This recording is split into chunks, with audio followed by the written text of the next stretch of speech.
वेद सब सत्य विद्याओं का पुस्तक है।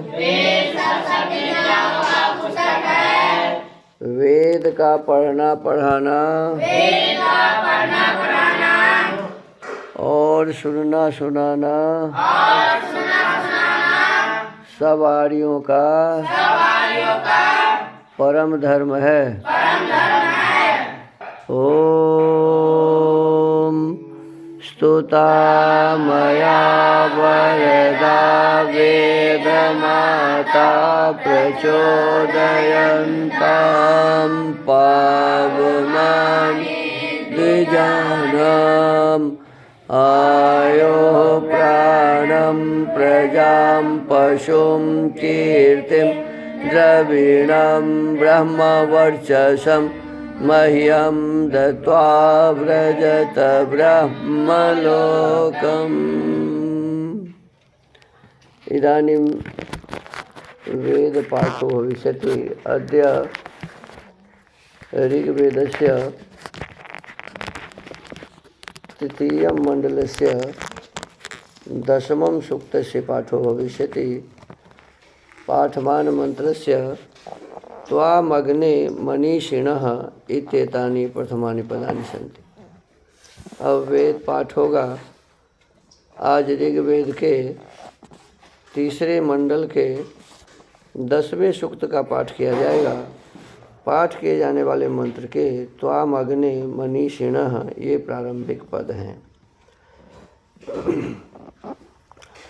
ओम त्वामग्ने मनीषिणः सम्राजं चर्षणीनां देवं मर्ता स इंधते समध्वरे। ओम त्वां यज्ञेष्वृत्विजमग्ने होतारमीळते गोपारितस्य दीदिः स्वेदमे। ओम सघायस्ते ददाशति समिधा जातवेदसे सुअग्ने धत्ते सुवीर्यं सपुष्यति। ओम सकेतुरध्वराणामग्निर्देवेभिरागमत् अंजानः सप्तहोत्रिभिर्हविष्मते। ओम प्रहोत्रे पूर्व्यं वचोग्नये भरता बृहत् विपं ज्योतिंषि बिभ्रते न वेधसे।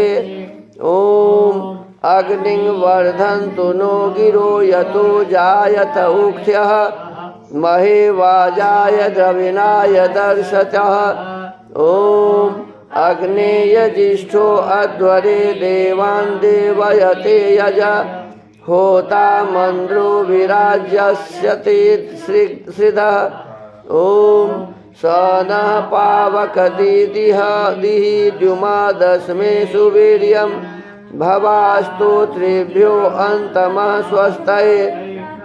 ओम तं त्वा विप्रा विपन्यवो जाग्रीवांसः समिन्धते हव्यवाहममर्त्यं सहो वृधम्। इस सूक्त के ऋषि हैं विश्वामित्र है। देवता अग्नि। छंद है 1, 5, 8 का विराट अनुष्टिक विराडुष्निक, 2 का भूरि गायत्री, 3 का उष्निक, 4, 6, 7 और 9 का निचरी दुष्निक। स्वर है 1 और 3 से 9 ऋषभ, 2 का सर्जः। अथ श्रद्धा सूक्त। ओम श्रद्धयाग्निः समिध्यते श्रद्धया हूयते हविः श्रद्धां भगस्य मूर्धनि वचसा वेदयामसि। ओम प्रियं श्रद्धे ददतः प्रियं श्रद्धे दिदासतः प्रियं भोजेषु यज्वस्विदङ्गमोदितं कृधि। ओम यथा देवा असुरेषु श्रद्धामुग्रेषु चक्रिरे एवं भोजेषु यज्वस्वस्माकमुदितं कृधि। ओम श्रद्धां देवा यजमाना वायुगोपा उपासते श्रद्धां हृदयायाकूत्या श्रद्धया विन्दते वसु। ओम श्रद्धां प्रातर्हवामहे श्रद्धां मध्यं दिनं परि श्रद्धां सूर्यस्य निमृचि श्रद्धे श्रद्धापयेहनः इति श्रद्धासूक्तम् इति वेदपाठः।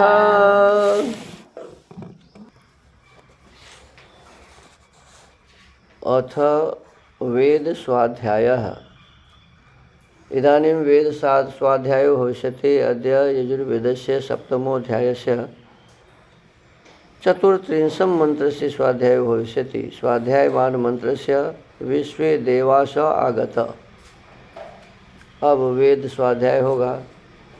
आज यजुर्वेद के 7वें अध्याय के 34वें मंत्र का स्वाध्याय किया जाएगा। स्वाध्याय किए जाने वाले मंत्र के विश्वे देवास आगत ये प्रारंभिक पद हैं।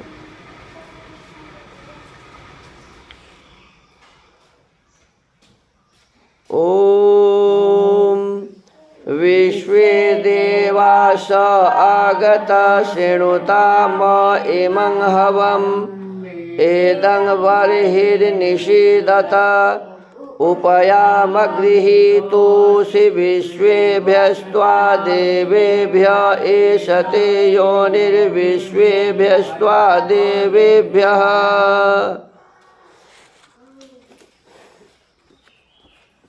इस मंत्र के ऋषि हैं विश्वे देवास आगत इत्यस्य गृत्स मद ऋषि।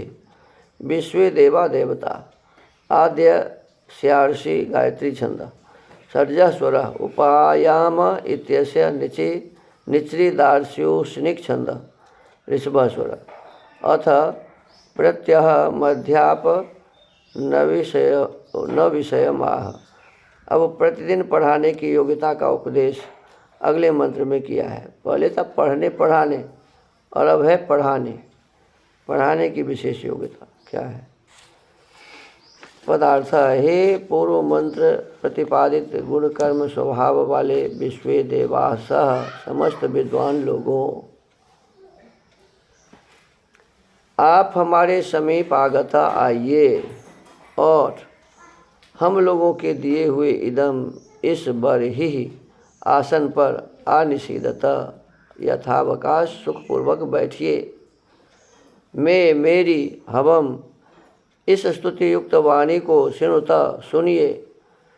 गृहस्थ अपने पुत्रादिकों के प्रति कहे कि हे पुत्र, जिस कारण तू उपयाम गृहीतः विद्वानों का ग्रहण किया हुआ असी है, इससे हम व त्वा तुझे विश्वेभ्य समस्त देवेभ्य अच्छे विद्या पढ़ाने वाले विद्वानों को सौंपें।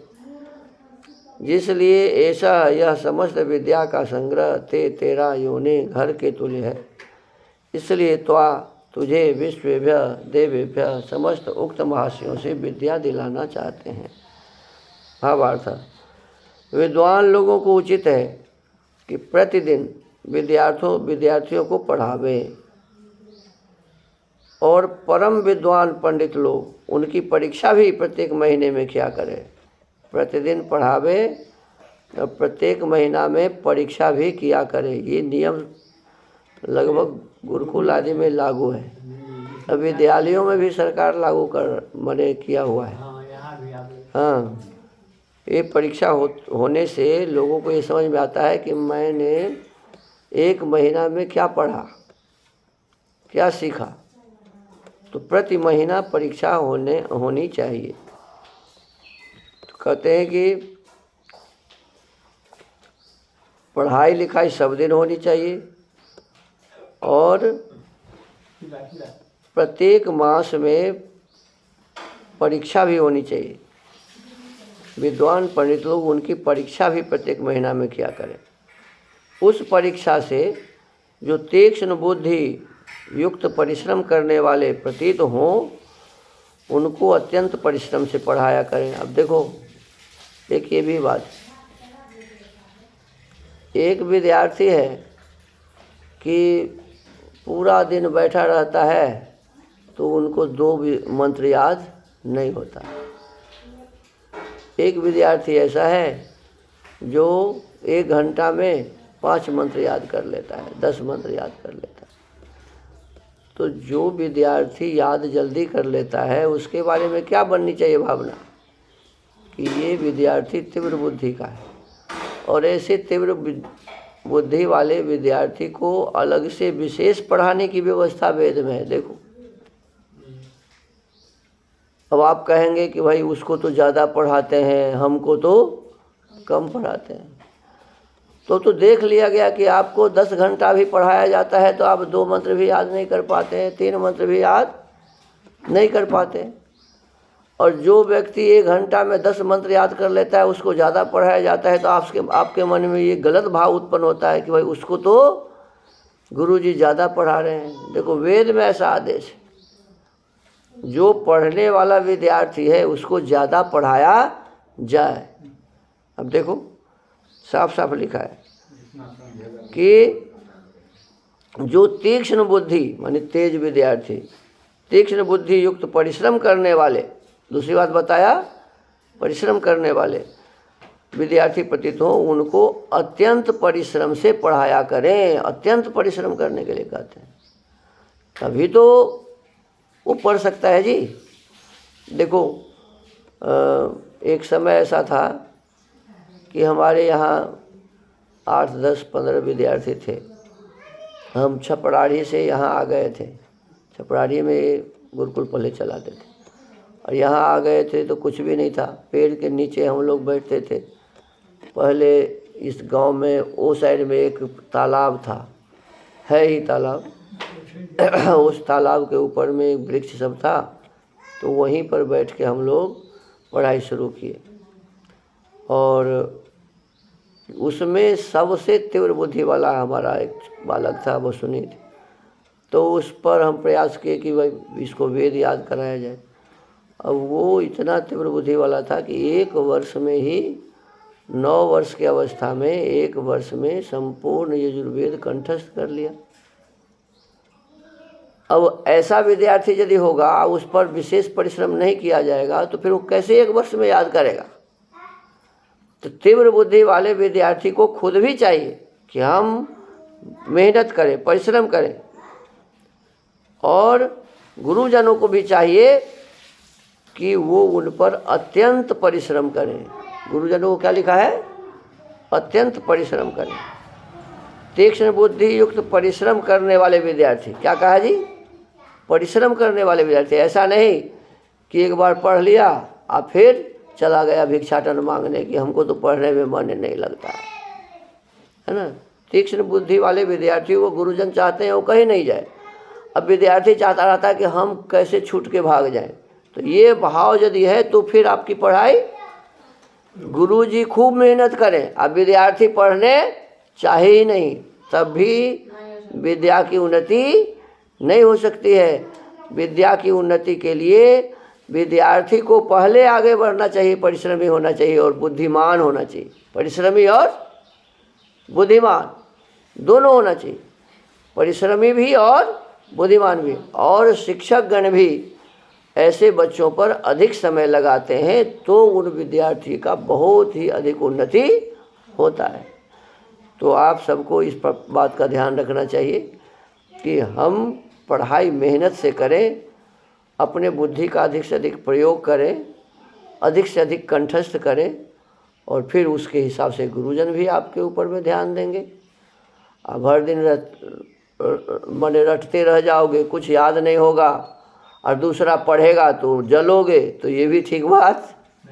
बहुत बच्चे ऐसे होते हैं कि दूसरा यदि दूसरे को पढ़ते देखता है ना तो भीतर से जलने लगता है, खुद याद होता नहीं है और दूसरों को देख करके जलने लगता है। ये अच्छी बात नहीं। मन में उत्साह होना चाहिए कि प्रभु हमें इतनी ही बुद्धि दी है, हम प्रयास करते हैं तब भी याद नहीं होता है, कोई बात नहीं, अब परिश्रम कर रहे हैं तो अगली बार परमात्मा अच्छी बुद्धि देंगे, या इसी समय हो सकता है मेरी बुद्धि अच्छी बन जाए। होता है ऐसा, कोई आदमी प्रारंभ में कमज़ोर होता है और मेहनत परिश्रम करने के बाद उसकी बुद्धि तीक्ष्ण बन जाती है। प्राणायाम, आसन, व्यायाम करने से उसकी बुद्धि तीव्र हो जाती है।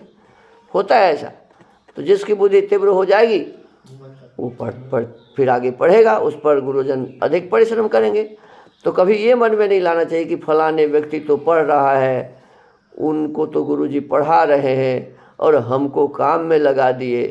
अरे आपको काम में इसलिए लगा दिया जाता है कि आपको पढ़ाई में मन नहीं लगता है, आप पढ़ाई को ठीक से नहीं कर पाते हैं, तो कम से कम काम भी करोगे तो एक तरफ तो आगे बढ़ोगे, किसी न किसी क्षेत्र में आगे बढ़ना चाहिए। तो बड़े ही श्रद्धा से विद्या का अध्ययन करना भी चाहिए ब्रह्मचारी को, और गुरुजनों को बड़े ही श्रद्धा से अध्ययन करवाना भी चाहिए। बड़ा ही सुंदर आज का ये वेद मंत्र था। तो आज के इस वेद स्वाध्याय को यहीं विराम देते हैं। ओम।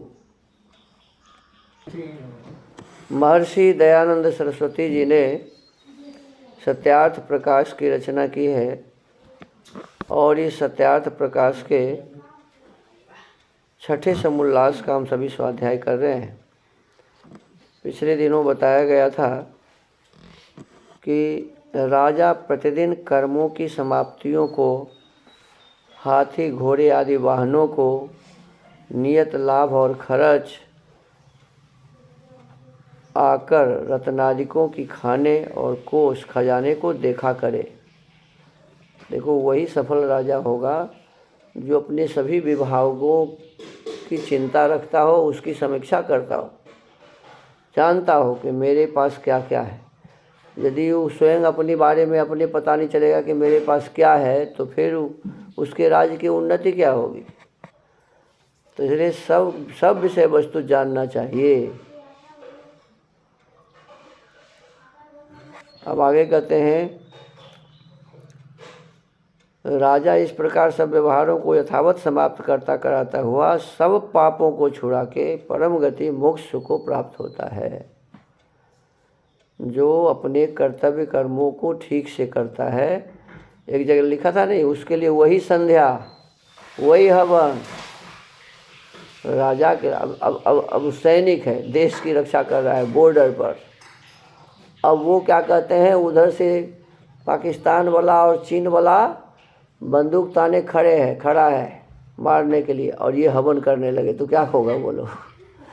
ये ध्यान वगैरह संध्या करने लगे तो उसी में मार देगा ना। तो इसमें लिखा हुआ है कि उसके लिए, सैनिकों के लिए लड़ना ही संध्या है और लड़ना ही धर्म है, हवन है। उसके लिए वो अलग से संध्या करने का वक्त कब आएगा? वो तो हर क्षण उसके मस्तिष्क में रहता ही है कि परमात्मा हमारी रक्षा कर रहे हैं। हाँ, वो संध्या ही करता रहता है, वही उसकी संध्या है। तो कहा कि ऐसे राजा मोक्ष को प्राप्त करेंगे। आगे प्रश्न करते हैं कि संस्कृत विद्या में पूरी राजनीति है व अधूरी है। प्रश्नकर्ता पूछते हैं कि संस्कृत विद्या में पूरी राजनीति की बातें हैं कि थोड़ी मोड़ी है, अधूरी है? तो उत्तर देते हैं पूरी है। क्या कहते हैं? पूरी है, पूरी राजनीति है, क्योंकि जो भूगोल में राजनीति चली और चलेगी वह सब संस्कृत विद्या से ली है। कहते चाहे अंग्रेज राज करे, चाहे वो अमेरिका वाला करे, चाहे दुनिया वाला कहीं वाला भी जो कर रहा है, वो कहाँ से लिया? कहा कि संस्कृत विद्या से ही लिया, क्योंकि इससे पहले कोई विद्या थी ही नहीं। और जिनका प्रत्यक्ष लेख नहीं है उनके लिए लिखा है कि प्रत्यहंग लोक दृष्टिश्च शास्त्र दृष्टिश्च हेतु भी जो नियम राजा और प्रजा के सुखकारक और धर्मयुक्त समझे, उन नियमों को पूर्ण विद्वानों की राजसभा बांधा करे, परंतु इस पर नित्य ध्यान रखे कि जहाँ तक बन सके वहाँ तक बाल्यावस्था में विवाह न करने देवे। देखो, इस पर स्वामी जी बहुत जोर देते हैं, बाल्यावस्था में विवाह न करने देवे। देखो, दुर्भाग्य से हमारा जो ये आदर्श है, आदर्श की माँ बता रही थी कि हम अपनी बेटी का शादी 13 वर्ष में कर दिए। अखनों के युग में? हाँ, अभी 2 महीना हुआ है, 3 महीना, 2-3 महीना पहले 13 वर्ष की बेटी की शादी कर दी। कितना दुखद है। स्वामी जी कहते हैं कि बाल्यावस्था में विवाह न करने दे, और ये राजा का नियम होना चाहिए। नियम तो यहाँ भी है, कानून है, लेकिन कानून का पालन तो हम ही आप करते हैं ना। अब चोरी छिपे हम लोग बदमाशी करते रहते हैं। तो कहते हैं बाल्यावस्था में विवाह न करने देवे, युवावस्था में भी, क्या कहा, ध्यान दो, बाल्यावस्था में तो विवाह न करने देवे और युवावस्था में भी बिना प्रसन्नता के, क्या कहा, युवावस्था में भी बिना प्रसन्नता के विवाह न करना कराना और न करने देना। अब इच्छा करने की नहीं है, जबरदस्ती कर दो। दयानंद के साथ ऐसा हो रहा था। दयानंद की इच्छा विवाह करने की नहीं थी। 21 वर्ष हो रहे थे, माता पिता चाह रहे थे कि जबरदस्ती इसकी शादी करा दो जिससे ही भागेगा नहीं, शादी हो जाएगी तो भागेगा नहीं। अब गौतम बुद्ध को भी ऐसा ही हुआ, शादी कर दिया, बेटा भी एक हुआ, लेकिन वैराग इतना प्रबल था कि एक रात पत्नी और बेटा को सोए हुए छोड़ के निकल गए।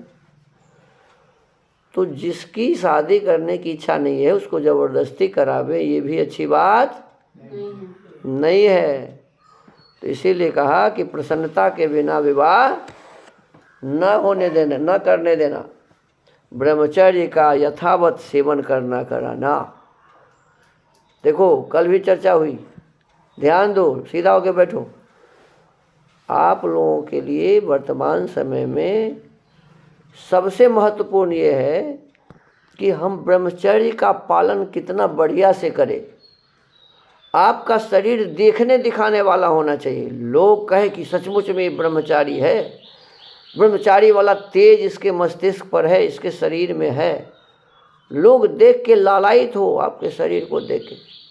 आपका तो और कोई काम ही नहीं है, एक ही काम है, खूब खाओ, खूब पढ़ो, खूब व्यायाम करो और अपने ब्रह्मचर्य को ठीक से रखो, दिनचर्या ठीक से रखो।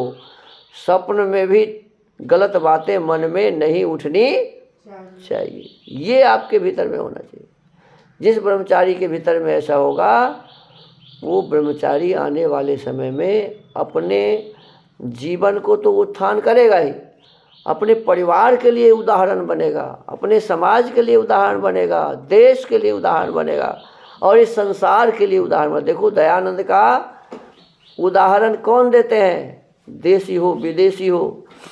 एंड्रू जैक्सन एक बैठा हुआ अमेरिका का दार्शनिक, उस जमाने में कहा कि भारत में मुझे एक आग दिखाई दे रही है और वो आग सारे दुनिया में फैल रही है और एक दिन अमेरिका में आके अमेरिका के पाखंडियों तुम्हारे पाखंड को भी वो भस्म कर देंगे। देखो दयानंद का तेज कहाँ दिखाई दिया, अमेरिका में एंड्रू जैक्सन को दिखाई दिया। यही बातें इसमें कहते हैं कि आपका कर्तव्य है ब्रह्मचर्य का ठीक ठीक रक्षा करना, ब्रह्मचर्य का ठीक ठीक पालन करना, ब्रह्मचर्य का यथावत सेवन करना कराना। व्यभिचार और बहुविवाह को बंद करें, किसी भी प्रकार का व्यभिचार समाज में नहीं होना चाहिए, आपके जीवन में व्यभिचार आना नहीं चाहिए। और बहुविवाह, कई आदमी 2 पत्नी 3 पत्नी 4 पत्नी, अरे मुसलमान सब तो 16-16 पत्नी कर लेता है। और सुनो, ईसाई लोग, ईसाई में महिला भी 10-10 15-15 पति करता है। जैसे यहाँ पत्नी बहुत करती है, माने महिला पुरुष करता है ना, ऐसे पश्चिमी देश में वहाँ नियम है कि महिला लोग जितना पति कर सके, कोई सीमा नहीं है। किसी को 5 होता है, किसी को 10, किसी को 20 भी होता है, हाँ। तो बताओ, तो ये बहुविवाह की प्रथा भी अच्छी नहीं है। व्यभिचार और बहुविवाह को बंद करें कि जिससे शरीर और आत्मा में पूर्ण बल सदा रहे। देखो ध्यान दो, ब्रह्मचर्य के पालन से क्या बताया कि शरीर में भी बल मिलता है, आत्मा का भी बल बढ़ता है। आत्मा और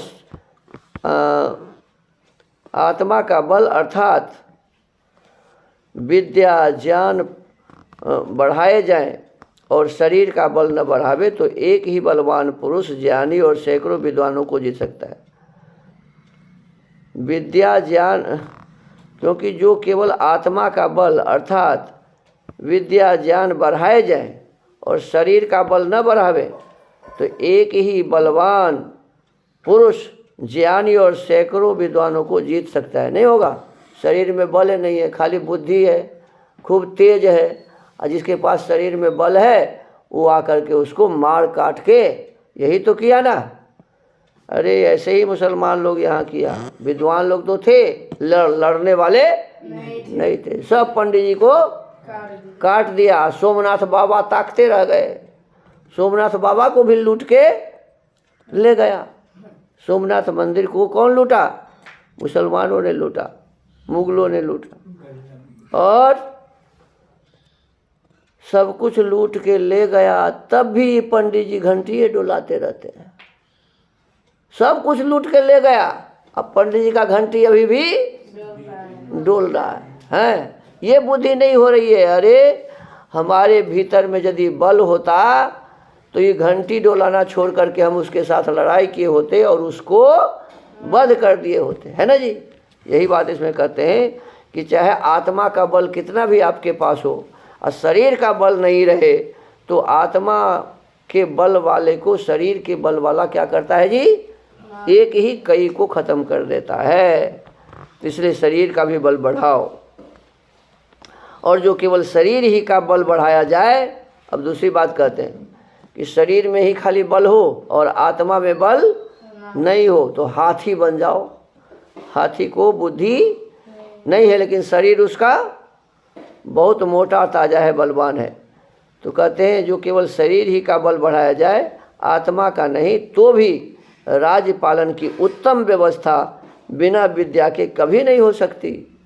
शरीर मोटा तगड़ा हो, बुद्धि नहीं हो तो व्यवस्था कर सकते हैं क्या? नहीं। राज्य की व्यवस्था, समाज की व्यवस्था, संस्था की व्यवस्था, परिवार की व्यवस्था बुद्धि से होगी ना। और बुद्धि आपके पास नहीं है तो फिर आपका विकास नहीं होगा। इसीलिए दोनों आवश्यक है, शारीरिक बल भी और आत्मिक बल भी। बिना व्यवस्था के सब आपस में ही टूट विरोध, लड़ाई झगड़ा करके नष्ट भ्रष्ट हो जाएं। इसलिए सर्वदा शरीर और आत्मा के बल को बढ़ाते रहना चाहिए, दोनों बल की वृद्धि हो। जैसा बल और बुद्धि का नाशक व्यवहार व्यभिचार और अति विषयासक्ति है, वैसा और कोई नहीं है। देखो क्या कहा, माने आत्मा के बल के और शरीर के बल के को दोनों को नष्ट करने वाला क्या है? तो कहा व्यभिचार करना, माने गंदा विचार मन में लाना, किसी के प्रति गंदा भाव रखना, ये अति विषयासक्ति, ज़्यादा महिलाओं के साथ बैठना उठना, उसी के साथ बातचीत करते रहना, उसी के साथ ज़्यादा रहना, ये जो है ना विषयासक्ति से हमारे शरीर का बल और आत्मा का बल दोनों बल नष्ट होते हैं। तो हमको इस प्रकार से अपने जीवन को नष्ट नहीं करना चाहिए। शारीरिक बल ब्रह्मचर्य से और आत्मिक बल भी ब्रह्मचर्य से बढ़ता है। हमको आपको इन दोनों को बढ़ाने के लिए बुद्धि और सामर्थ्य दोनों चाहिए, और बुद्धि और सामर्थ्य दोनों ब्रह्मचर्य से बढ़ता है, तो इसकी रक्षा हमें करनी चाहिए। तो आज के इस स्वाध्याय के क्रम को यहीं विराम देते हैं। ओम।